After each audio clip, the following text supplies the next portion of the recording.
Bienvenue sur DMG TV, les histoires mystiques. Si tu es nouveau sur la chaîne, n'oublie pas de t'abonner, de laisser un commentaire, de liker et de partager. Si tu veux raconter une histoire, il y a un numéro à l'écran, c'est le plus 237 655 81 90 17. Envoie ton histoire et on va jouer sur Facebook, sur YouTube et sur TikTok. On poste plusieurs histoires tous les jours ici sur YouTube. La chaîne c'est DMG TV à 12h00. On a aussi une deuxième chaîne où on poste des histoires exclusives tous les 14h. La chaîne c'est DMG TV, histoire mystique exclusive. Donc, je t'invite à t'abonner et à nous suivre sur Facebook, sur YouTube et sur TikTok. Sur TikTok, on fait les directs tous les mardis, tous les mercredis et les vendredis, autant pour moi, à 20h00 heure du Cameroun. Donc voilà. Donc, si tu as une histoire à raconter, laisse ton histoire déjà sur WhatsApp et on va poster ici. Donc, on va commencer avec la première histoire.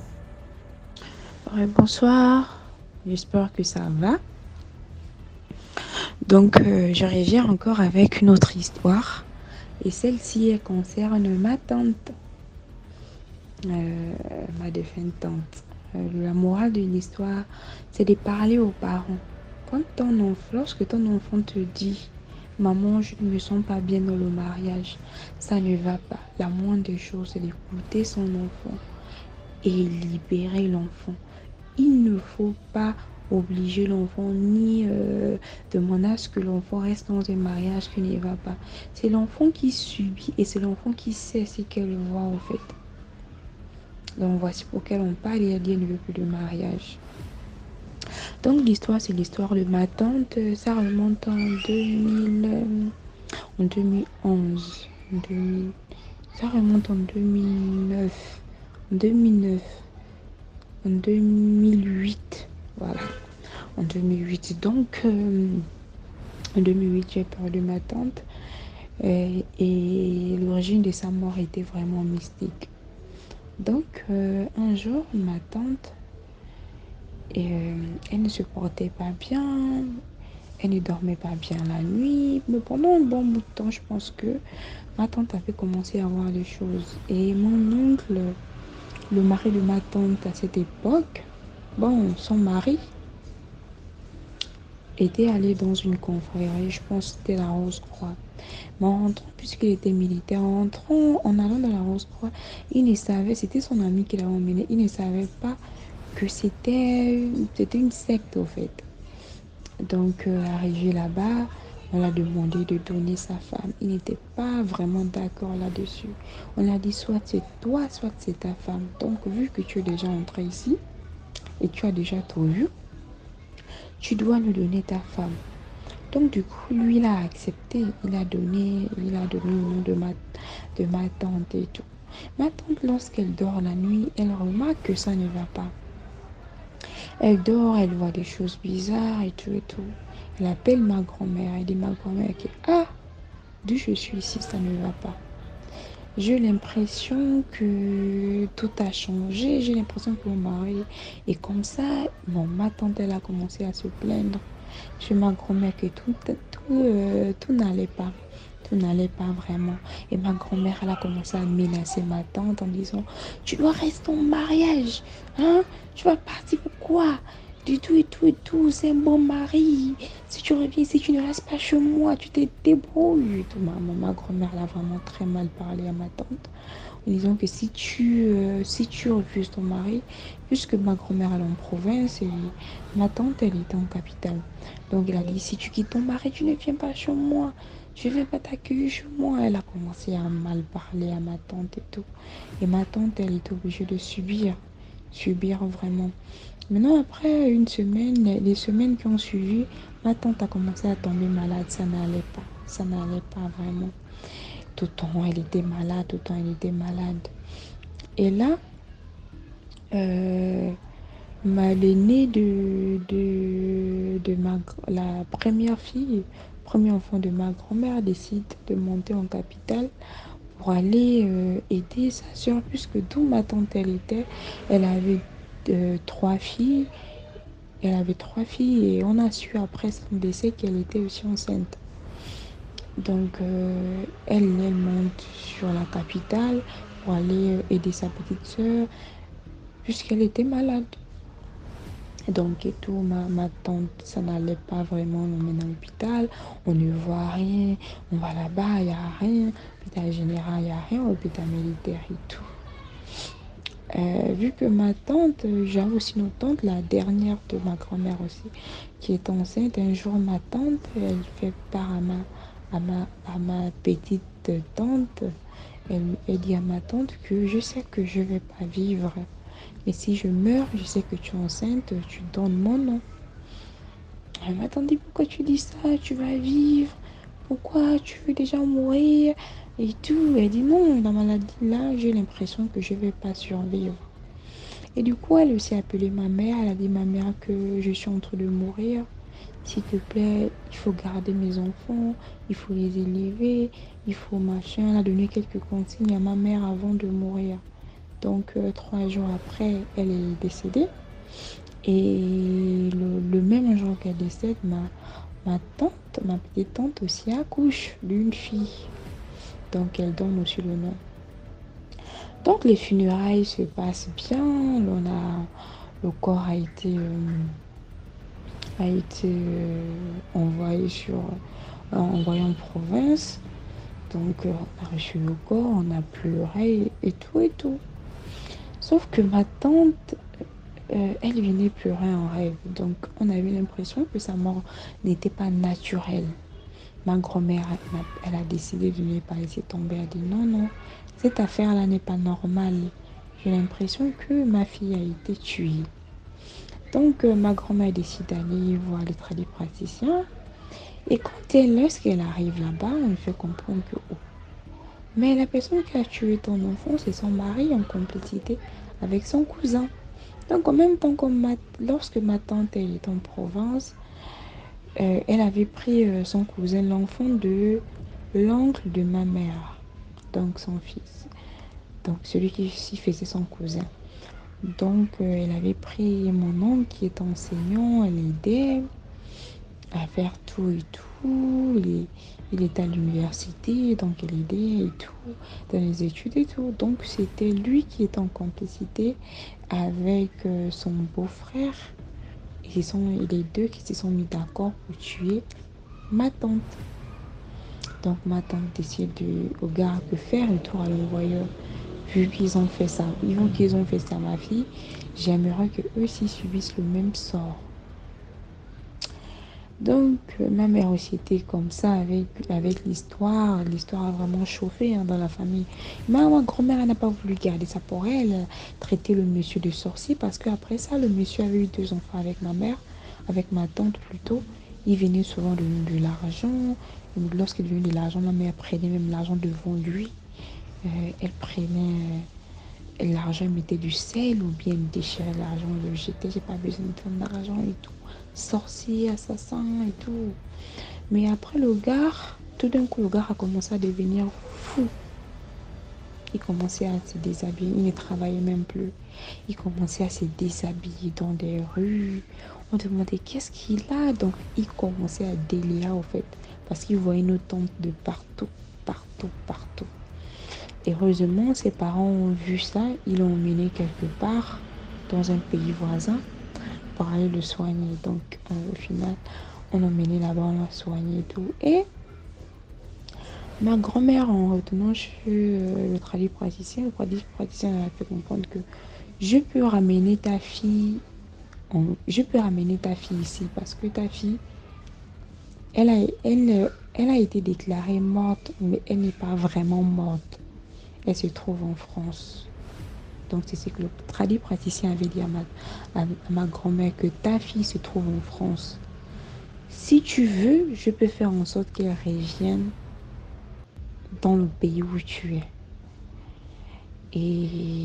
Mais si elle vient, ma grand-mère a dit non, non, c'est mieux, laisse-la faire sa vie là-bas en France, c'est mieux. Parce que là, on a des gens enterrés, pleurer, ça serait un traumatisme pour nous et tout. Donc ma grand-mère a décidé de laisser la faire. Mais sinon, il nous avait fait comprendre elle vit en France. Donc elle a sa vie en France là-bas. Peut-être qu'elle s'est déjà mariée, elle a peut-être des enfants là-bas. Mais elle vit en France. suis sûre qu'elle travaille pour le monsieur à Paris. Bon, je sais pas si c'est à Paris et tout. Mais en France, en tout cas. Bon, c'était tout pour aujourd'hui. Merci beaucoup pour l'histoire. Maintenant, on passe à la deuxième histoire. Bonjour DMG, bonjour à toute la grande famille DMG. J'espère que vous allez bien par la grâce de Dieu. Alors aujourd'hui, je viens ici raconter une histoire. Je ne sais pas si elle est mystique, mais à la fin de cette histoire, vous allez me dire si elle est mystique ou alors si c'est moi qui suis devenu parano à force d'écouter DMG TV. Alors, je suis quelqu'un de très solitaire à la base. J'aime rester seul, surtout quand j'ai des problèmes. J'aime rester seul. Parfois, il m'arrive de sortir, marcher un peu, mettre mes AirPods là. Je marche, j'aime de parler à personne. Je marche. Et puis après, je rentre chez moi, je me lave, je me couche. C'est un peu comme ça que je suis quand j'ai des problèmes. Du coup, un jour, il était peut-être 16h. J'ai décidé de marcher un tout petit peu. J'étais rentré très tôt ce jour de boulot. Donc, je me suis décidé de marcher un peu. Et là, il y a un jeune homme qui m'accoste. Ça, c'est dans la ville de Douala. Je ne vais pas dire le quartier. Vraiment, je vais rester discret sur ce point-là parce que j'ai constaté qu'il y a beaucoup de gens qui écoutent DMG TV que je connais. Donc, je vais rester un peu discret. Et il y a un jeune homme qui m'accoste. C'était un anglophone. Il me dit qu'il a besoin d'aide. On l'a appelé sur Douala pour un travail. Voilà le numéro. Quand il appelle le numéro ne passe pas.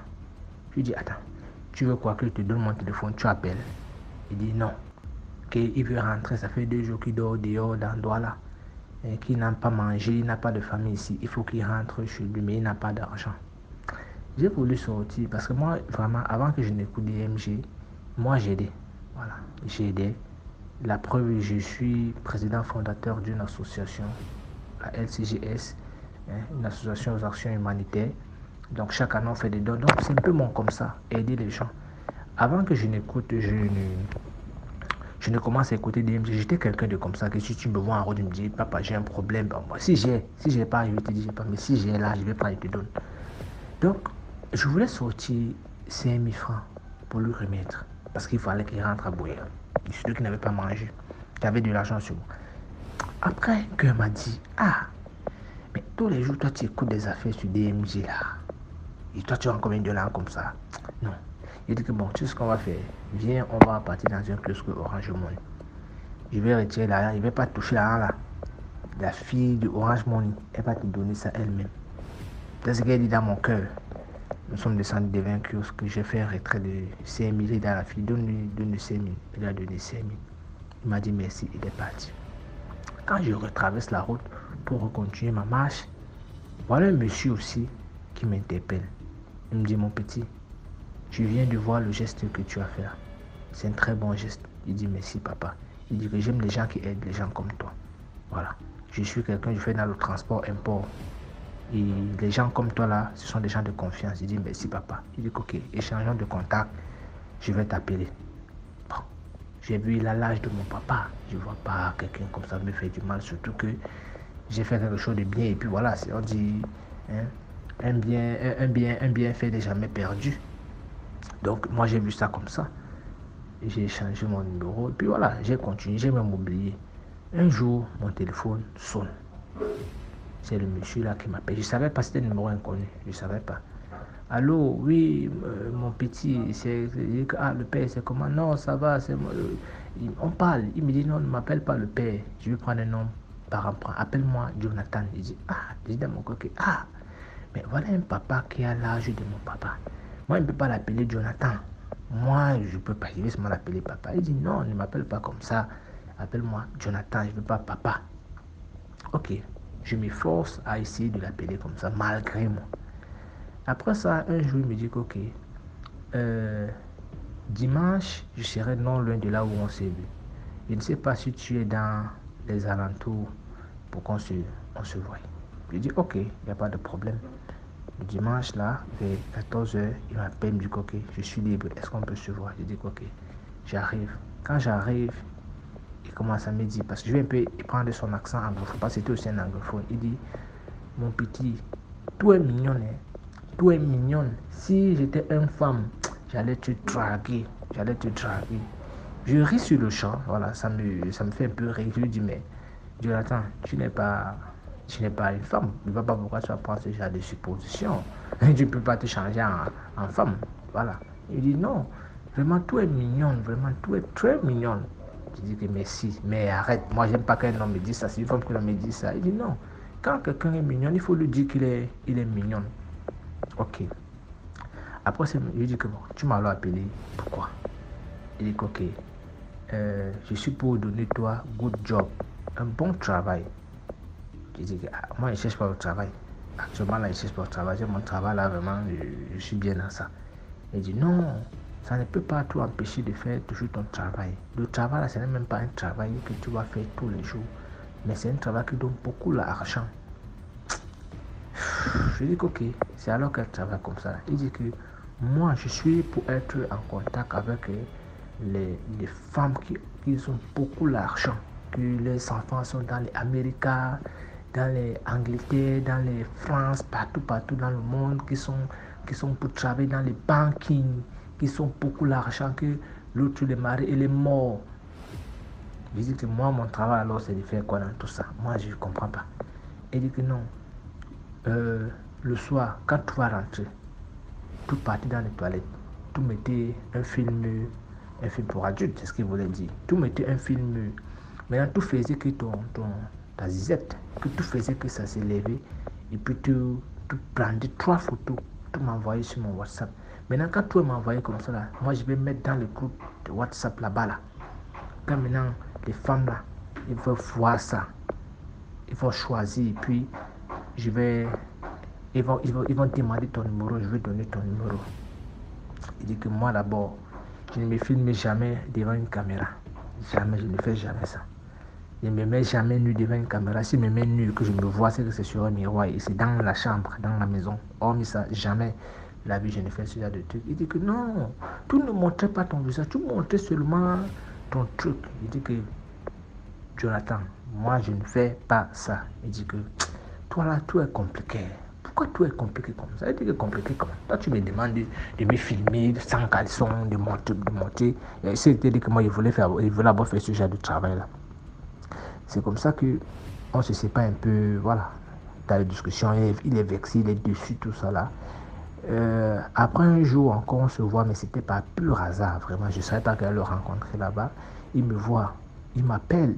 Je me retourne, je vois c'est Jonathan. Ah, Jonathan, c'est comment? Il dit que ça va. Il dit que comme tu as refusé de travailler avec moi là, regarde, il avait 2 iPhone 13 Pro Max en un tout neuf. Comme tu as refusé de travailler là, regarde, c'est une femme. Parce que je lui ai donné un jeune qui lui fait le bon travail. Elle est partie à l'Amérique. Elle est pour me garder 2 iPhones.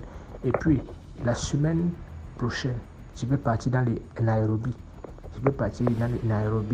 Et puis mon fils, il y a une femme qui est pour m'aider, qui est pour prendre mon fils dans les Amériques. Il dit, ton fils a quel âge? Il dit que son fils a 27 ans. Il dit, tu vois que ton fils, c'est seulement mon petit frère d'1 an parce que moi j'ai 28 ans. Il dit, tu es toujours comme ça, tu es trop compliqué. Il dit, je suis compliqué. Je dis, toi, ton enfant part en Amérique. Toi, tu vas m'envoyer dormir avec les mamans qui sont les grands, mais toi tu sais que qu'est-ce qui va m'arriver là, voilà. Je sais que il dit que non, ce n'est même pas compliqué, va ton travail. Comme tu refusais, attends que je t'explique. Quand les femmes là, ils ont envie, ils prenaient les hôtels, ils payaient tout, ils te donnaient l'heure, tu partais là-bas, tu te lavais, tu portais du pyjama, tu attends elle. Quand elle vient, tu faisais ton travail, et puis elle va te donner même dans de 300 000, 400 000, 200 000 comme ça là. Tu pouvais même faire comme ça, toi-même, 3 mamans comme ça là qui te donnent même 200 000 tous les semaines, ça te fait 600 000. Je lui ai dit, moi, ma maman m'a interdit de dormir avec les femmes qui ont presque son âge à elle. Donc, je ne fais pas ça. Ce que je veux dire par là, c'est que jusqu'aujourd'hui, le monsieur là, il est toujours derrière moi.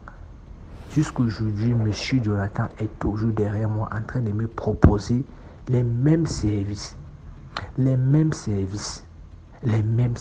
Toujours en train de me dire, la dernière fois, on s'est pas vu, mais j'étais à Carrefour Market et mon téléphone a sonné. Qui je vois, monsieur Jonathan, il m'appelle. pour me dire qu'il est comme ça en train de manger au port et que dans 2 semaines, il va aller en vacances à Dubaï. C'est une maman là qui va payer ses frais de vacances. Et comme je refuse toujours comme ça là, je suis là, je refuse.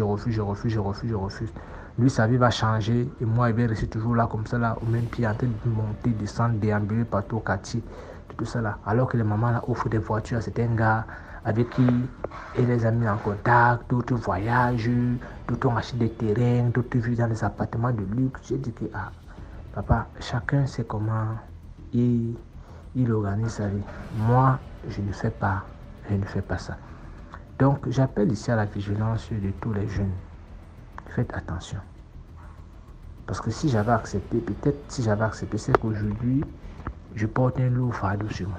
Imaginez-vous, une maman, une grand-mère, tu montes sur elle.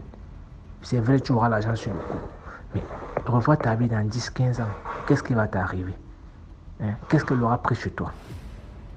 Quelqu'un qui a déjà roulé sa bourse, elle a fait sa vie. Tu ne connais pas si elle a tué les gens durant sa vie. Elle a eu les ondes négatives en elle. Elle va décharger ça sur toi. Donc faites attention les gars. Faites attention. Voilà. Merci beaucoup DMG. Merci beaucoup pour l'histoire. Maintenant, on passe à la 3e histoire. Bonjour DMG. Et bonjour à toute la communauté DMG TV. Je vous exhorte à partager, liker et commenter. Donc DMG, moi j'ai une petite histoire à te raconter. C'est une histoire qui s'est passée en RDC. En RDC, ici à Kinshasa. Donc c'est une histoire d'un jeune homme qui a comme pour business conducteur de moto, qu'on appelle communément chez nous ici Wewa. Donc il a sa moto, il utilise comme business. Le matin il sort et il travaille, la nuit il est de retour. Et donc un jour, le gars a été escroqué. C'est-à-dire, escroqué de telle sorte où on l'a tendu en piège, on l'a revu sa moto. Et lorsqu'on l'a revu sa moto, les gens sont partis avec. Il avait des difficultés pour survivre, pour s'acheter encore une nouvelle moto, c'était pas facile. Et donc lui, il s'est dit, au lieu d'aller à la police, ramener l'affaire à la police, parfois ça va traîner et tout. Et donc le gars a préféré d'aller voir une maman du quartier qui l'avait conduit chez un féticheur. Et donc la maman lui conduit chez un féticheur pour qu'ils aillent voir le féticheur pour que le féticheur, qu'on appelle communément Papa Nganga chez nous, qu'il essaie de trouver une solution par rapport à son problème. Et donc, arrivé chez le féticheur, il consulte le féticheur pour lui expliquer la situation. Et le féticheur lui dit, bon voilà, c'est un petit problème pour moi, un petit problème.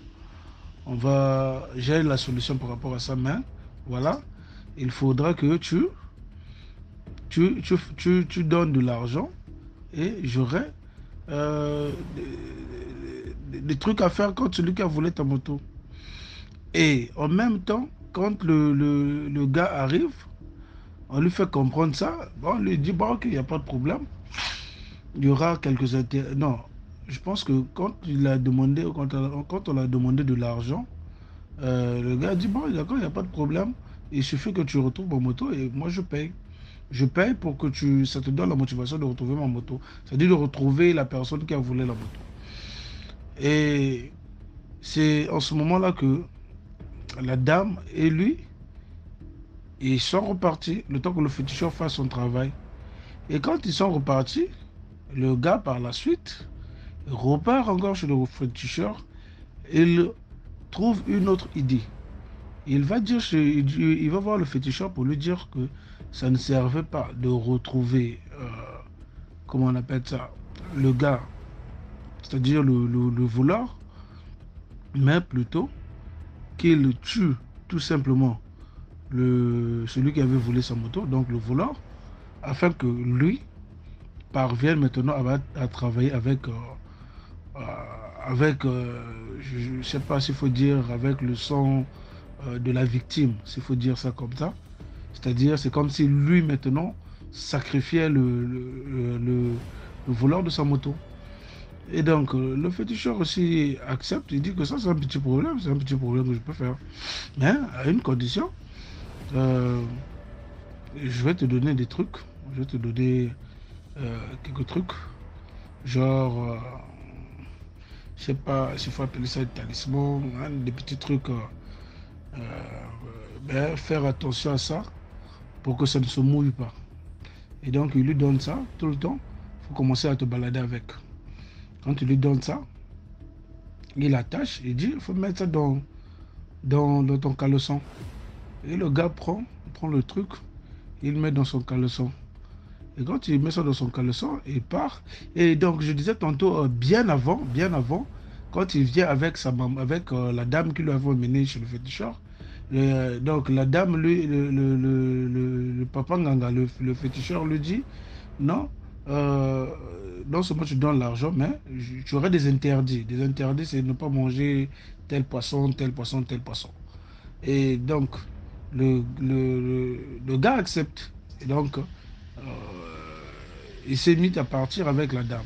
Et donc, quand il est revenu, il change. Il dit au féticheur, ça ne servait à rien de retrouver le propriétaire, le voleur, mais en tout cas, tue-le seulement pour que moi je travaille avec son sang. C'est-à-dire que je travaille avec le fait qu'il soit mort. C'est-à-dire que moi je puisse maintenant mieux travailler pour que j'ai de la richesse. Donc c'est comme s'il sacrifiait le féticheur.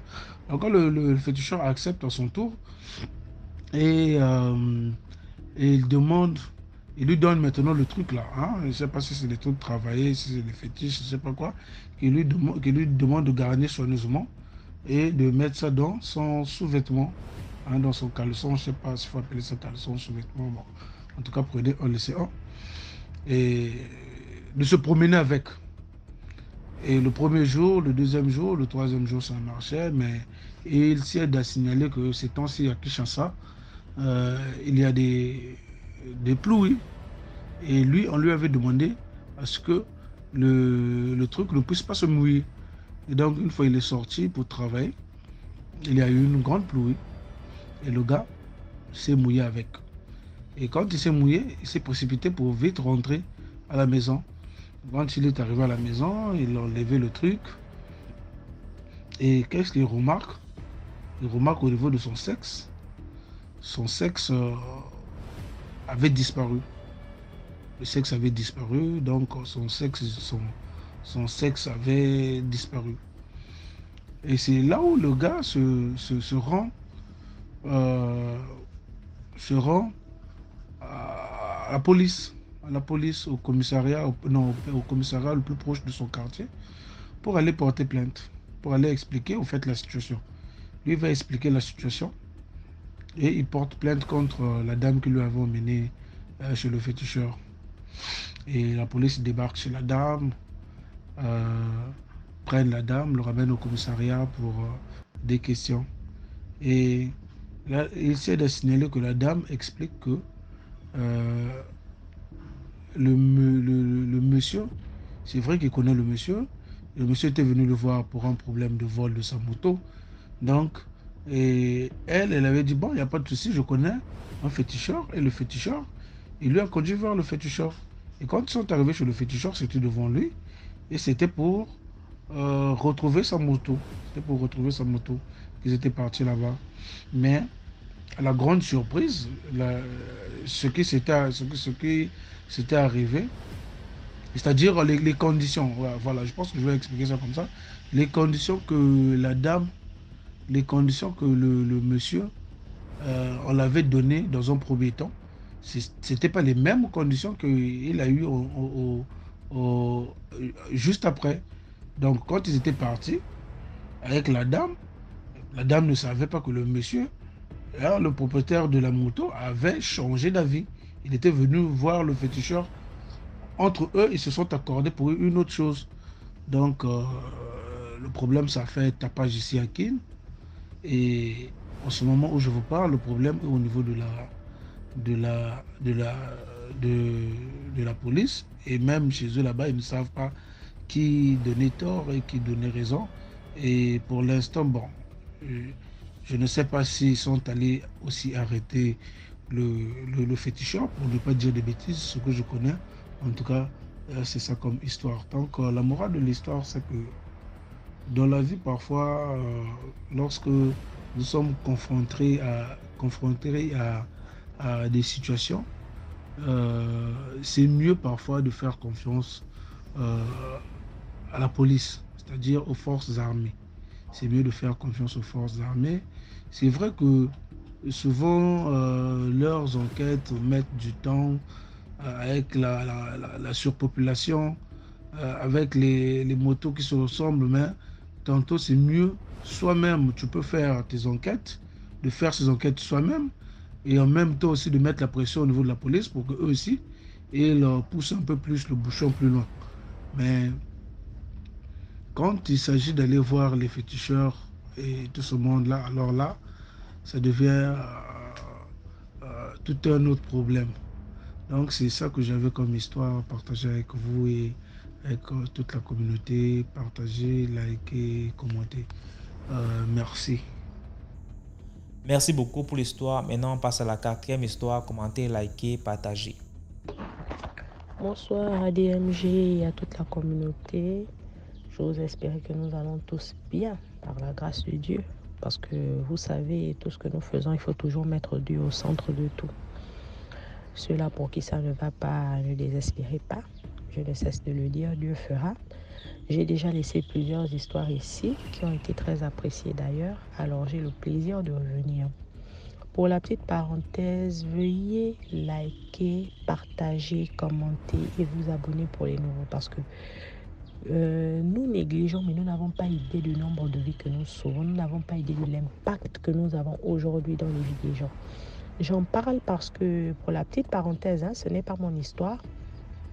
Alors hier, j'étais dans un taxi, avant-hier, pardon, j'ai eu un souci avec mon véhicule. Et lorsque j'étais dans ce taxi, il y a une demoiselle qui est montée après. Et elle a pris son téléphone, elle a appelé quelqu'un. Elle dit à la personne, va sur la page de DMG, il a posté une histoire là, il y a un monsieur qui a raconté quelque chose. Et le titre de l'histoire, c'est la cité mystérieuse. Ça ressemble à ce que nous aussi, on vit dans la cité telle. Va regarder. C'est d'ailleurs cette dame qui attire ma curiosité de sorte que lorsque j'arrive à la maison, la première chose pour moi, c'est d'aller regarder l'histoire.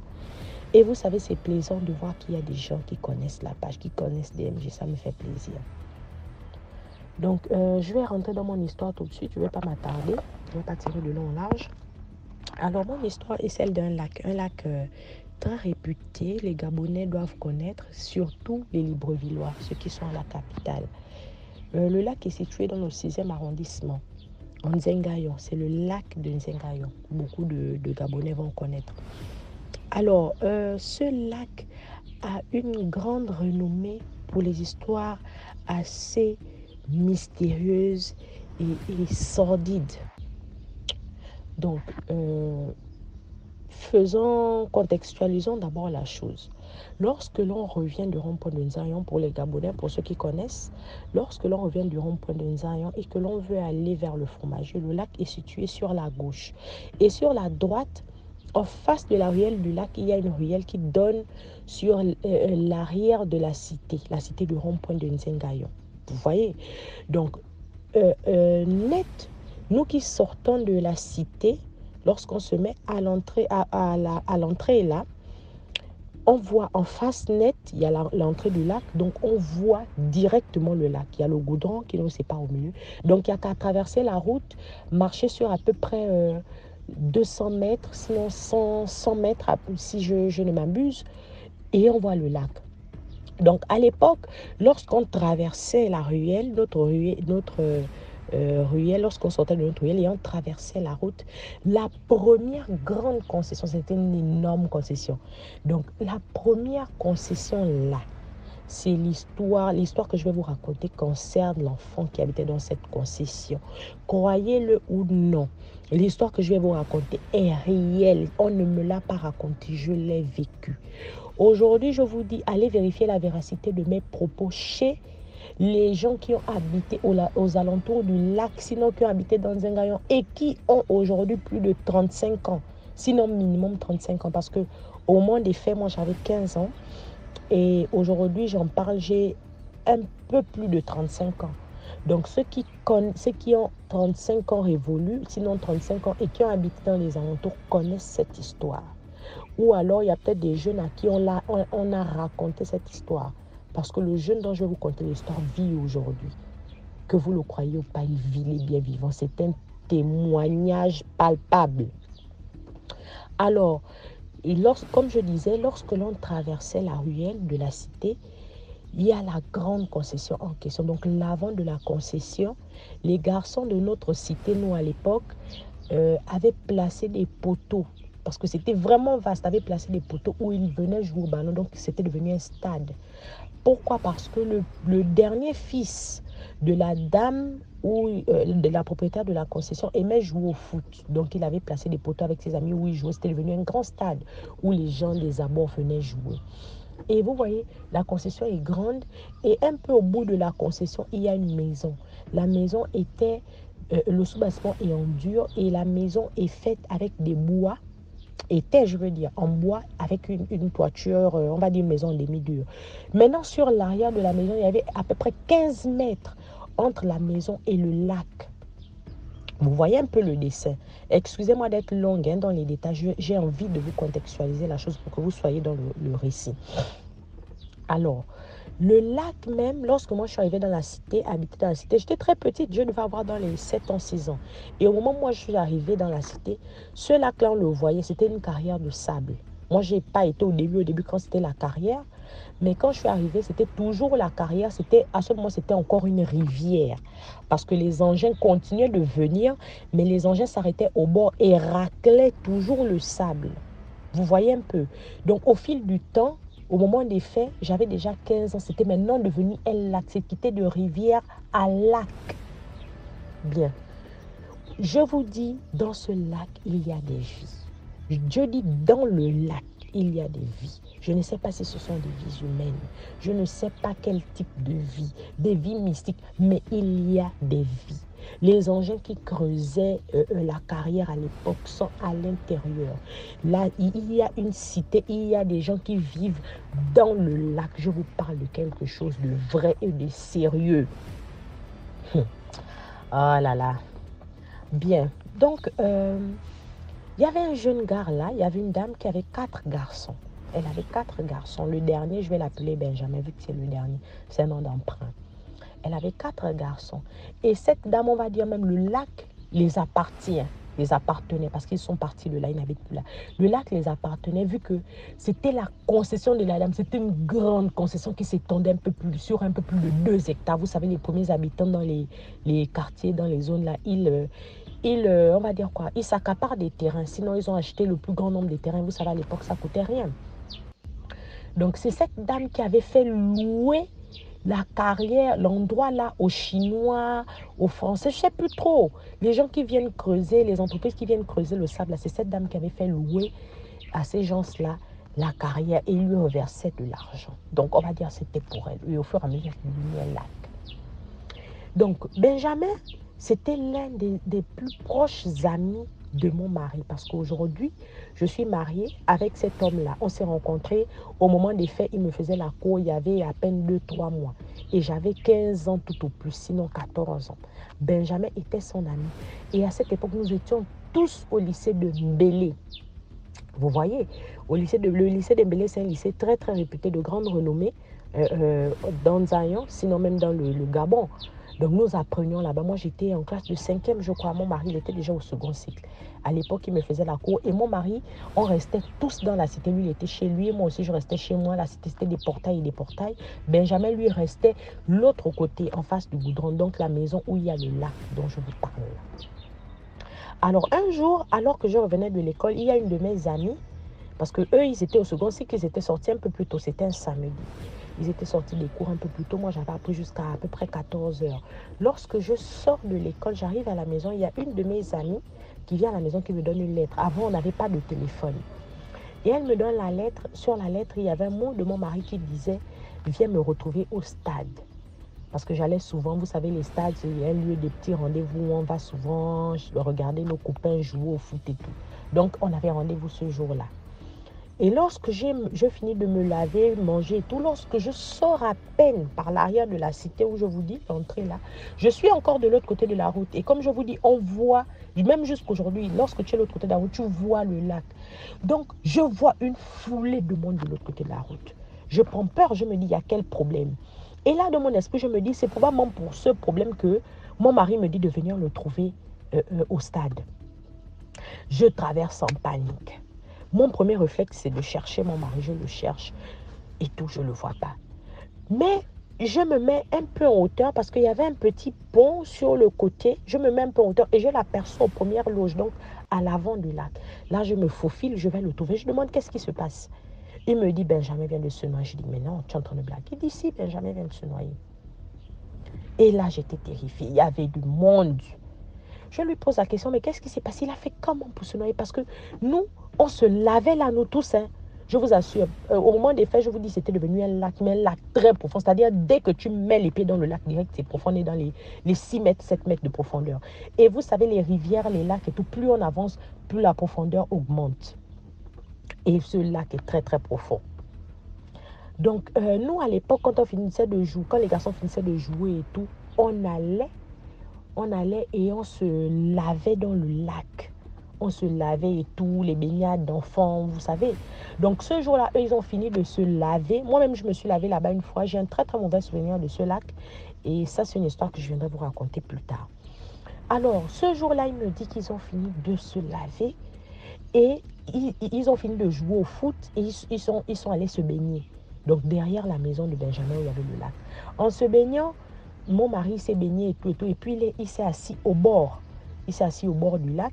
Et Benjamin lui a dit, allons faire la course. On traverse, on va de l'autre côté du lac et on revient. Parce que le lac était, je vous dis, autant il était profond, autant il était large, autant il était long. Benjamin dit, on traverse le lac. Mon mari dit, moi je suis fatiguée, j'ai déjà beaucoup nagé. Vous savez, nager, c'est un effort physique. Donc, je touche du doigt aujourd'hui. Peut-être mon mari se serait noyé également. Donc, voilà que mon mari dit, bon, vas-y d'abord, si tu veux, et au deuxième tour, je vais aller avec toi. Donc, Benjamin traverse. Là, mon mari est assis au bord. Il dit qu'il a vu la scène de ses yeux. Benjamin traverse. Lorsque Benjamin revient, on va dire quasiment au milieu du lac, Benjamin est en train de soulever, faire le geste de la main. Genre, je me noie, il a la tête hors de l'eau. Et mon mari dit que à peine ils ont écouté la voix de Benjamin, que Benjamin, c'est pas genre tu te noies, tu rentres doucement dans l'eau là. Non. Genre comme si quelque chose a tiré Benjamin avec une force directe. Fou, Benjamin est rentré dans l'eau. Et là, avec la panique, ils étaient nombreux. Vous savez, quand on joue là, les matchs, ils sont nombreux, un peu plus d'une quinzaine. Certains ont plongé, ils sont allés, machin, mais ils ne peuvent pas aller dans les profondeurs, vraiment, vraiment. Et comme ça, ils n'ont pas pu trouver Benjamin. Mais il y a un monsieur, un pêcheur, qui vit de l'autre côté du lac. Les maisons sont un peu perchées, sont un peu en hauteur. Vous voyez? Donc, il y a un monsieur qui vivait là-bas. Il est décédé aujourd'hui, il y a peut-être à peine 3 ans, 4 ans, que l'on me l'a dit. Monsieur avait une réputation, c'était laquelle d'être non seulement un grand pêcheur, il ne pêchait pas au lac, il pêchait ailleurs. Et il avait la réputation de sorte que lorsque quelqu'un se noie, dans les 3 premières heures, si vous allez l'appeler, il plonge, il va chercher la personne sous l'eau, peu importe la profondeur, il ressort avec la personne vivante. Je vous parle de quelque chose qui est réel. Allez vérifier la véracité de mes propos. C'est une histoire que j'ai vécue. Ce monsieur allait chercher. Vous imaginez quelqu'un qui a fait 3 heures, 4 heures, 3 heures, 2 heures de temps dans l'eau. Il va chercher la personne et ressort avec la personne vivante. Donc, lorsque Benjamin s'est noyé, les gens sont allés chercher ce monsieur. Parce que moi, au moment où je suis arrivée, j'ai trouvé que les gens étaient en train d'aller chercher le monsieur. Mais chose étrange, le monsieur, lorsqu'il vient, il ne vient pas comme d'habitude pour excuser le bruit, il y a un véhicule qui passe, vu que je suis dans ma voiture. Donc, alors, chose étrange, lorsque le monsieur vient, d'habitude qu'on l'appelait pour dire que quelqu'un se noie, il vient direct, il plonge. Mais lorsque Benjamin s'est noyé, le monsieur vient avec une petite pirogue. Ce sont les garçons même qui sont allés l'appeler, qui l'ont aidé à soulever la pirogue. Il y a un genre de petite pirogue que les gens qui habitent aux alentours des rivières là ont derrière les maisons. Il vient avec cette pirogue, parce que lui, il était pêcheur, donc il a l'arsenal. Et il vient avec un long bois. Les pêcheurs ont souvent un long bois qu'ils piquent souvent dans l'eau là, parfois pour tâter la profondeur, et même souvent lorsqu'il y a des corses avec ce bois qu'ils essaient de piquer pour savoir à quel niveau le corps est. Le monsieur vient avec le long bois là qui peut faire à peu près 5 mètres, sinon 6 mètres. Un long bois, et il vient avec la pirogue. Moi, je suis étonnée, j'ai d'abord tiqué que, souvent quand les gens se noient, le monsieur là vient plonger. Pourquoi il vient avec la pirogue? Bon, après j'ai fait fi de la chose. Donc, là, le monsieur monte dans la pirogue, il pagaie, il va au milieu du lac, il pique. Et les gens disent que souvent, quand le monsieur piquait ce bois-là, le lac n'engloutissait pas le bois. Ça, j'avais jamais vu, mais les gens le disent. Mais ce jour-là, j'ai été témoin de lorsque le monsieur a piqué le bois est parti. Quand le bois est parti, le monsieur n'a rien dit, il a pagayé, il est revenu au bord. Il a dit devant tout le monde que où Benjamin est parti, lui, il ne peut pas aller le chercher. Mais, comme je vous dis, c'était un week-end, c'était un samedi. La mère de Benjamin était à la maison, ses frères étaient à la maison, mais ils étaient inconsolables en train de pleurer comme pas possible parce que Benjamin s'est noyé. On est aux alentours des 14h, 15h. Le monsieur est remonté chez le vieillard, là, il est remonté chez lui. Parce qu'il était vieux, au moins des faits, il devait avoir à peu près 45 ans, sinon 50 ans. Le monsieur est remonté. Et là, la famille de Benjamin est en pleurs. Nous, on est restés au stade jusqu'à peut-être 17h. Vous savez, après un fait divers comme ça, les gens restent à raconter, parler de ça. Ils sont traumatisés. On est resté jusqu'à 17h. Et puis, nous sommes allés chez nous. Mon mari était traumatisé. Il est allé chez lui. Moi aussi, je suis rentrée. Il se passe là encore à peu près 5 jours. Et le même phénomène se reproduit. Quelqu'un se noie, mais de l'autre côté du lac. Il y a 2 jeunes filles qui étaient en train de l'autre faisait la vaisselle, l'autre faisait la lessive. Celle qui faisait la lessive avait les pieds dans l'eau, elle était en train de laver ses habits. Et celle qui faisait la vaisselle avait terminé. Au moment où elle montait avec la cuvette des assiettes, c'était des sœurs. Au moment où elle monte avec la cuvette des assiettes, elle écoute sa sœur crier « Aide-moi ». Je ne connais pas le prénom de la fille. Elle cite le prénom de la fille « Aide-moi ». Et elle est rentrée dans l'eau à une vitesse pas possible, genre comme si quelqu'un la tirait avec une force. La fille, l'autre qui avait les assiettes là, qui était déjà en train de remonter, a jeté la cuvette. Elle est montée, elle a appelé le monsieur dont je vous parle qui sauvait les gens dans l'eau là.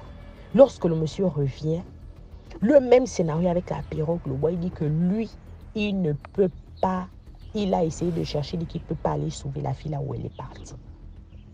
Chose étrange encore. Et ça faisait 2 personnes qui se sont noyées en l'espace d'une semaine. 2 personnes. Je vous dis que cette histoire que je vais vous raconter est réelle. Le gars qu'on appelle Benjamin, aujourd'hui vit, il est pasteur. Le gars que je vous dis s'est noyé, là, il vit aujourd'hui, il est pasteur. Bien, continuons l'histoire. Alors la fille, le monsieur dit, il ne peut pas aller la chercher, elle s'est noyée. Ok, très bien. Mais après ça, dans un mois peut-être, en dehors de Benjamin et la fille, il y a peut-être 3 autres personnes qui se sont noyées. Le monsieur est parti, il les a sauvés. Il les a sauvés. Il y avait dedans un enfant de 5 ans qui a glissé aux abords du lac. Il est tombé dans l'eau. Le monsieur, on allait l'appeler dans les premières minutes. Il est allé la chercher. La petite fille là. Donc, on est là 2 semaines après. Vous savez, chez nous, je ne sais pas si c'est comme ça partout, mais chez nous au Gabon, quand quelqu'un décède, 2 semaines après, on fait les veillées et tout ça. 2 semaines après, on enterre. Vous voyez? Malheureusement, le corps de Benjamin n'était pas sorti de l'eau, n'était pas remonté à la surface. Ce qui fait que 1 semaine et demie à peu près, on avait fait le deuil de Benjamin, la veillée mortuaire et tout ça, sans corps, bien évidemment. Donc, on avait fait la veillée 2 semaines et demie après, maintenant. Donc, 1 semaine et demie s'est passée. Donc, sur la prolongation, on va dire maintenant 2 semaines et demie après qu'on ait fait son deuil, il s'est passé 1 semaine. Parce qu'on a fait son deuil 1 semaine et demie après. Donc, plus 1 semaine, ça fait 2 semaines et demie. On avait joué un grand contre parce que la mère de Benjamin était devenue comme une folle. Elle n'aimait plus la solitude. Elle appelait les enfants là, genre de venir jouer tout le temps au stade. Parce que quand elle voyait les enfants là jouer, ça lui rappelait son fils et tout. C'était plaisant pour elle. Donc, ce qui fait que les enfants du quartier s'étaient organisés. Ils avaient cotisé de l'argent pour faire un contre, jouer au foot. Donc, tous ceux qui habitaient au rond-point de Nzayon, au fromager, donc dans les alentours, notamment, c'était un contre. Donc, ceux qui habitaient dans les alentours, qui étaient au lycée de Mbélé, contre ceux qui habitaient aux alentours, qui étaient au lycée public de Nzengayon. C'était un grand match ce samedi encore en question. Et là, on jouait, les gens jouaient. Moi-même, j'étais au stade ce jour parce que mon mari avait joué. Et mon mari, à l'époque, il était un incontournable. On l'appelait Kunagüero. Il jouait tellement bien, il était un incontournable. C'était un joueur titulaire. Donc, quand il jouait comme ça, j'étais aux premières loges. Je suis partie ce jour au stade, j'étais là du début à la fin. Et alors qu'on est en train de jouer, on a fini la première mi-temps, les gens reviennent sur le stade pour la deuxième mi-temps. Je vous assure que voilà Benjamin qui est en train de longer la ruelle. Il arrive jusqu'au stade. Benjamin est mouillé. Il a le même short avec lequel il s'est noyé. Il est pieds nus. Il est mouillé de la tête aux pieds comme quelqu'un qui sort de l'eau. Mais tu sors de l'eau, tu reviens de l'autre côté de l'autre côté de la ruelle. Tu ne reviens même pas du côté du lac. Et ça fait 2 semaines et demie. On a fait ton deuil. Tu t'es noyé. Tu sors d'où?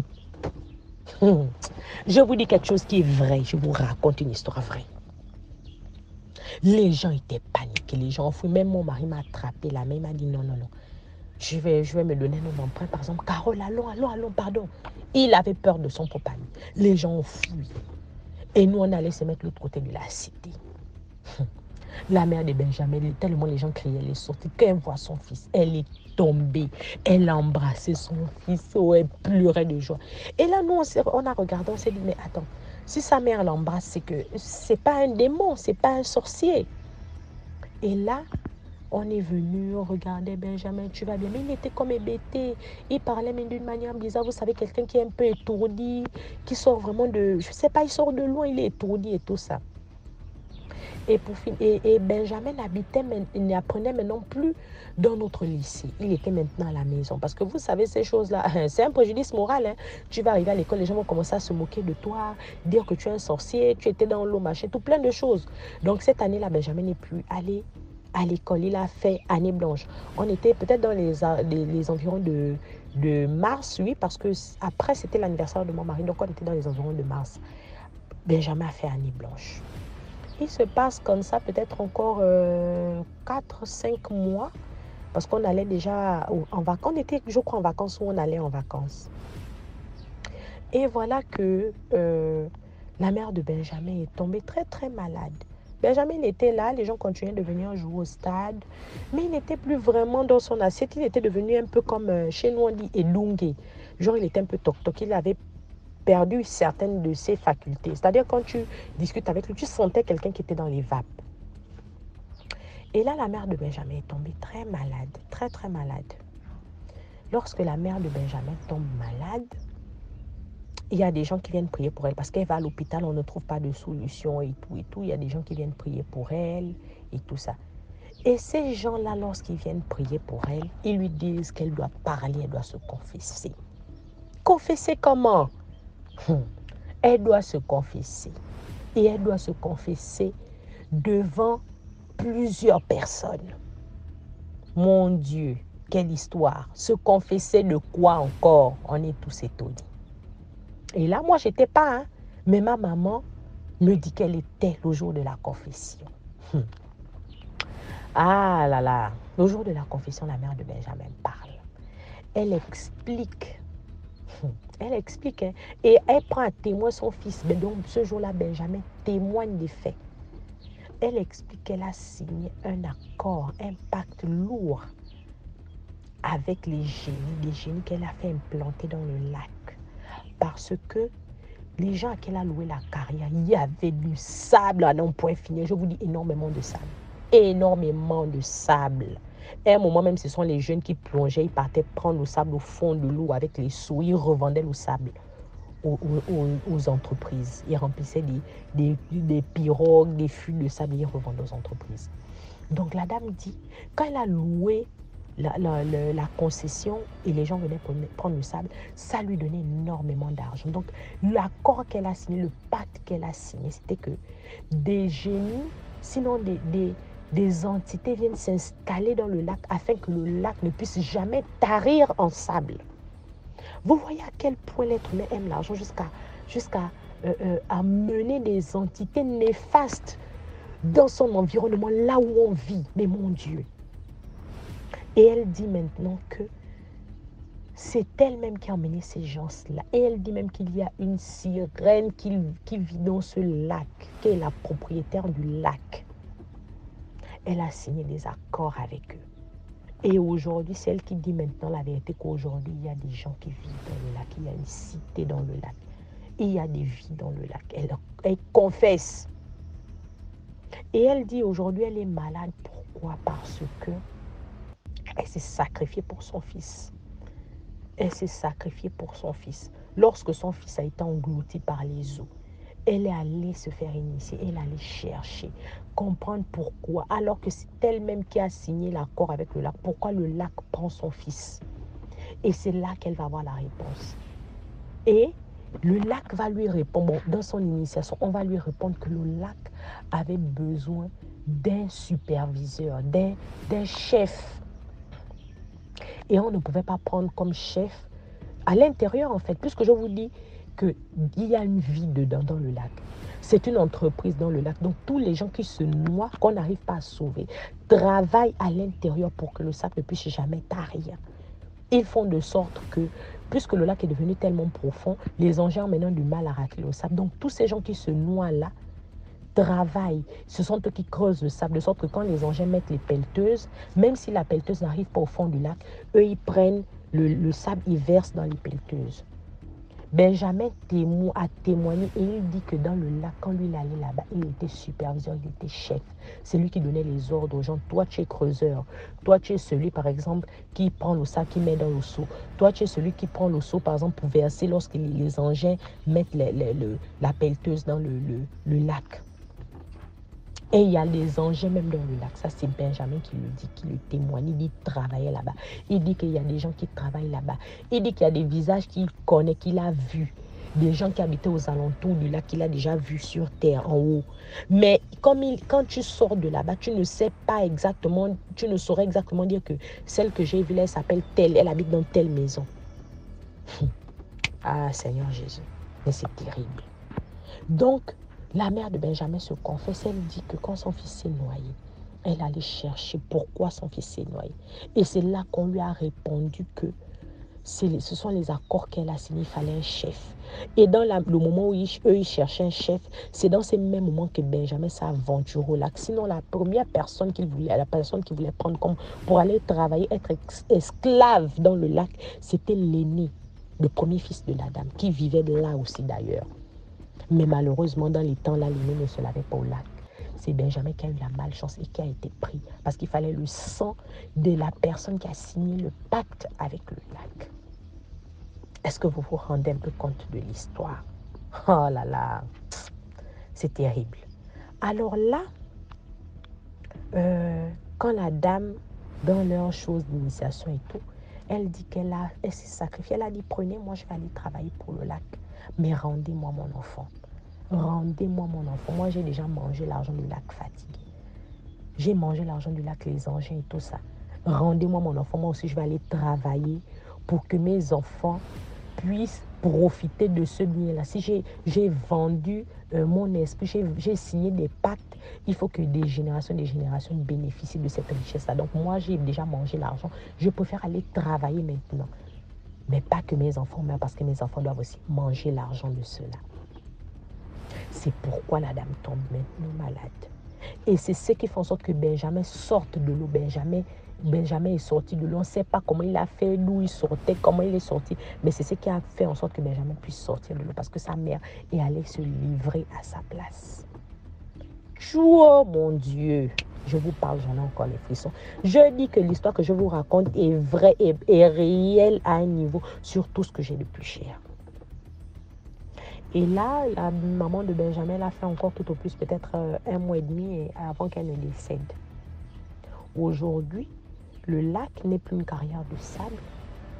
Aujourd'hui, c'est devenu vraiment le lac, mais il continue de se passer des phénomènes bizarres.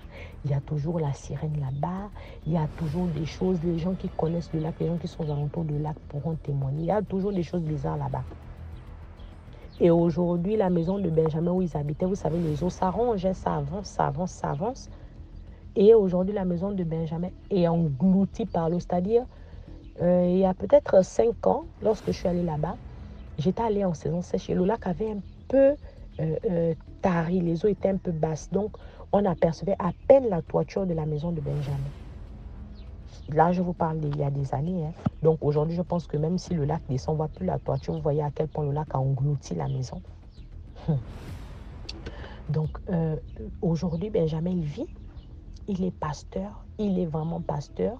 Lui, il s'est vraiment livré à l'œuvre de Dieu. Je crois que peut-être parce qu'il a vécu vraiment une histoire terrible. Aujourd'hui, enfin, moi, je le suis sur les réseaux. Je suis ses prédications. Vraiment, il est excellent. J'ai bien envie de vous donner sa page, mais après, ça va être problématique parce que vous allez savoir de qui il s'agit. Vous voyez un peu. Et donc, Benjamin, il est vivant, il est marié, il a des enfants. Je ne sais pas s'il a retrouvé tous ses sens, mais quand je l'écoute prêcher, apparemment, ça va, ça va. Parce que mon mari et lui, aujourd'hui, ne se fréquentent plus trop. Ils ont les numéros des uns et des autres. Mais c'est resté comme ça. Donc, c'était là la petite histoire que j'avais à vous conter. Désolée d'avoir été longue, mais il fallait que je vous raconte ça vraiment comme ça. Donc, bonne soirée à tous. Et continuons de faire de sorte que la page soit boostée, aille vraiment très, très, très loin. Donc, bonne soirée et bien de choses. Merci beaucoup pour l'histoire. Maintenant, on passe à la 5e histoire. Toujours laissez un like, s'il vous plaît. Laissez un like.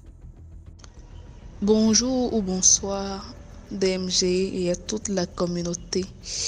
J'espère que vous m'entendez parce que j'ai quelques petits problèmes avec mon micro. J'espère quand même qu'on entend. J'étais avec une camarade hier et elle m'a raconté une histoire qui m'a un peu fait peur. Et j'aimerais aussi attirer l'attention des uns et des autres qu'il y a beaucoup de revenants parmi nous. Il y en a beaucoup. Et aussi demander à des personnes qui voient là, des gens qui ont 3 yeux, comme on dit souvent, leur demander si ils peuvent nous aider, je ne sais pas trop, à reconnaître ces personnes-là. À les reconnaître, parce que vraiment, ça fait peur. Bref, j'étais allée la rendre visite. On était là. Subitement, il y a un jeune garçon qui est passé. Un jeune garçon qui passait, il vend dans le pouce.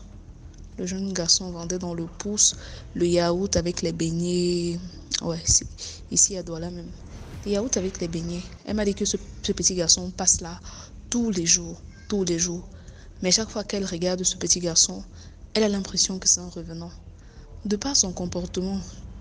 Parce que quand il te sait, il ne te regarde jamais dans les yeux. Bref, il est tellement bizarre. Et il a pratiquement le même habit tous les jours. Donc, je sais pas, ça nous a un peu... Moi-même, ça m'a un peu effrayé. Parce qu'il était juste devant nous là en train de servir quelqu'un. Qu'elle m'a dit ça, non. Et c'est après qu'elle me dit aussi, chaque fois qu'elle voit le petit, elle pense à une histoire.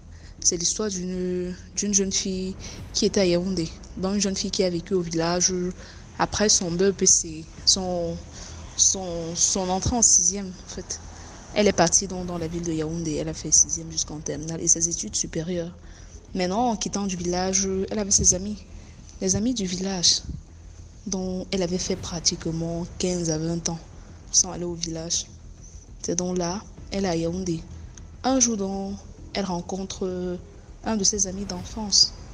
Quand il faisait encore les CM1, CM2 comme ça.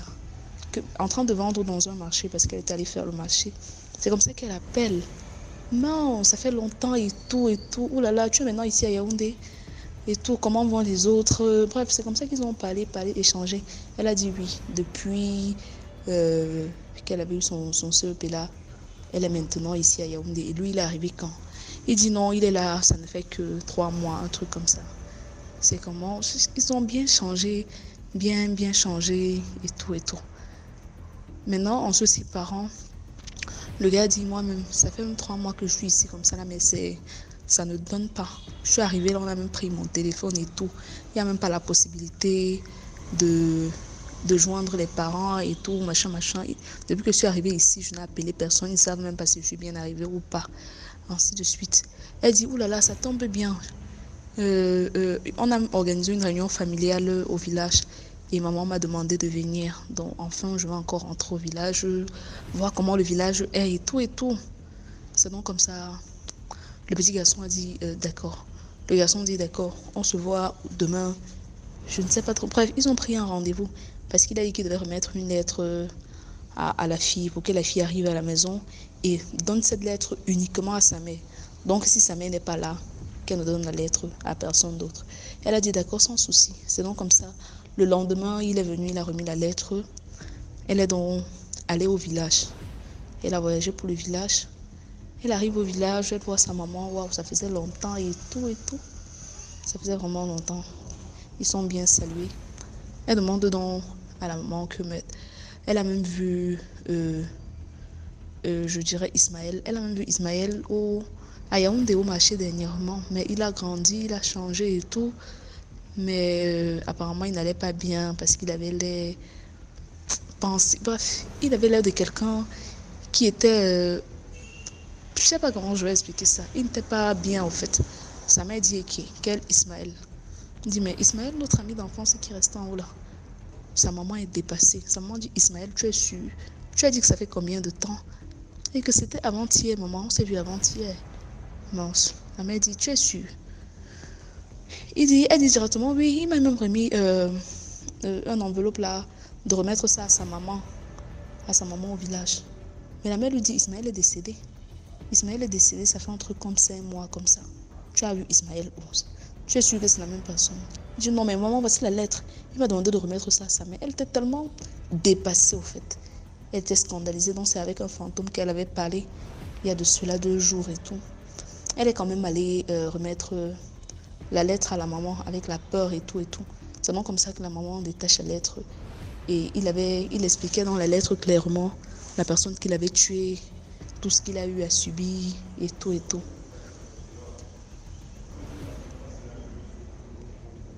Et donc, désolé. Et dans la lettre, il disait que c'était son papa qui l'avait tué et tout ce qui va avec. On a donc remis la lettre à la police. Et on a arrêté le père. Donc, il disait que son père l'avait pris dans la sorcellerie. Que depuis qu'il est décédé, là, il ne fait que travailler. Il a tellement travaillé qu'il est vraiment fatigué. Il est tellement fatigué. Donc, bon, c'était ça, ma petite histoire. Bon, je sais pas. Parce qu'ici, à Douala, moi-même, je sens, surtout les endroits comme Dokoti et tout là, qu'il y a vraiment beaucoup de morts vivants. Mais comment les reconnaître? Parce que vraiment, ça m'a tellement fait peur. Quand moi-même, j'ai vu le petit garçon là, j'ai eu la chair de poule. Vraiment. Bon, merci et à la prochaine. J'espère que l'enregistrement est fluide quand même. Merci beaucoup pour l'histoire. Maintenant, on passe à la 6e histoire. Bonsoir DMG. Et raconter une petite histoire très mystique. Je suis à ma 5e histoire. La 4e n'est pas encore racontée, mais je raconte l'autre. J'ai souvent des problèmes là. J'aime souvent être un peu en direct là. Mais je ne sais pas. Tu donnes toujours rendez-vous mercredi. J'essaie de me connecter. Je ne vois pas. N'arrive pas. Je suis toujours obligée de faire des messages. J'aimerais aussi à monter en live, mais je ne sais pas si tu peux souvent me targuer quand on est en live pour que je puisse aussi raconter mon histoire en live. Bref, ma petite histoire, c'est juste une histoire de co-épouse. Il y a un monsieur qui a épousé, qui avait plusieurs femmes, 3 femmes comme ça, la première et la deuxième. Et les 2 là ne s'aimaient jamais. Ils étaient toujours en train de se disputer. Même les enfants les mêlaient. Et ils avaient déjà des grands enfants. Voilà, alors une fois, c'est pas, elle s'est querellée avec sa épouse. J'appelle les 2 épouses Jeanne et Marie. Marie était la première femme et Jeanne était la deuxième femme. Quand Marie se fâche, elle disait toujours à Jeanne que toi là, je te dis et je te répète, si la veille que je meurs la première, je n'aimerais pas que tu sois à mon deuil, ni faire quoi que ce soit qui concerne mon deuil, ni préparer nos préparatifs. Ne viens même pas là où il y aura mon deuil, je te le dis et je te le répète. Si tu veux, tu verras. Jeanne dit que tu dis que quoi? Tu es qui? Tu peux me faire quoi? Ta petite sorcellerie là me fait quoi? Je serai là bien vas mourir, tu vas mourir. Et tu n'as qu'à mourir. Et même si tu meurs, je vais faire ton deuil. Elle dit, ok, on a compris. Ça n'a même pas fait quelques années, la Marie est tombée malade. Quand elle est tombée malade, donc, par-ci, par-là, les soins, les enfants essayaient de la guérir, mais tu sais, quand ton jour arrive, là, voilà qu'il décède. Quand elle décède, alors, les pleurs par-ci, on a fait les... C'est quand on a levé le corps, on est venu, on a bu le corps, on l'a amené à la maison, on a mis à la levée du corps, on a porté, à amener le corps à la maison. Dès qu'on amène le corps à la maison, voilà, les gens qui regardent le corps, chacun regarde. Dès que sa coépouse, Jeanne, est entrée, dès qu'elle est entrée seulement, le corps qui était couché, le corps est sur le cercueil, dès que le corps est couché, senti qu'elle est entrée. Dès qu'elle a regardé le front, regardé sa coépouse, Marie a froissé la face. Ça se voyait, tu vois. Tout le monde demandait que merde, elle a changé. Elle a froissé la face comme si elle voulait même parler. La dame l'a dit que regarde-moi ça.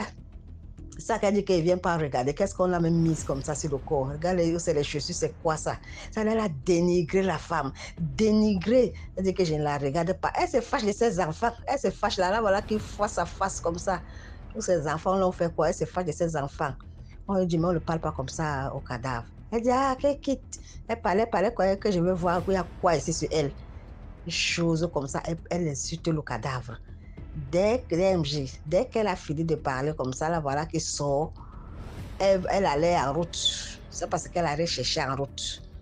Dès qu'elle est arrivée, c'est au bord de la route comme ça, un benziconnaire passait, un benziconnaire l'a bousculé. Dès que le benziconnaire l'a bousculé, c'était juste pour la positionner en route, pour que le camion vienne monter sur sa tête. Même le cerveau écrasé, que sa tête. Le camion a écrasé que sa tête. Le corps, tout le corps est resté de ce côté. Et elle n'était pas loin de la maison. Maman, les gens ont commencé à crier. On est seulement parti appeler les gens là-bas, ses enfants, que la dame qui vient d'être ici là-bas, là voilà, là-bas, la tête est écrasée là-bas.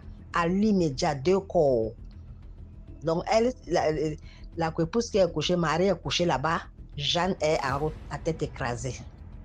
Les gens ont crié, on dit, on avait dit la fesse. On avait parlé qu'elle ne doit pas, voilà. Sa coépouse l'a béni. Ils sont partis ensemble. Le deuil a été vraiment de catastrophe. Le bavardage, qu'est-ce qu'on n'a pas dit? C'est sa coépouse qui l'a amené. Donc, il faut savoir écouter les gens. Quand quelqu'un te déteste, c'est prends. Bien sûr qu'on dit qu'il faut aimer ton ennemi, mais ça, quand tu le sens, il faut te méfier.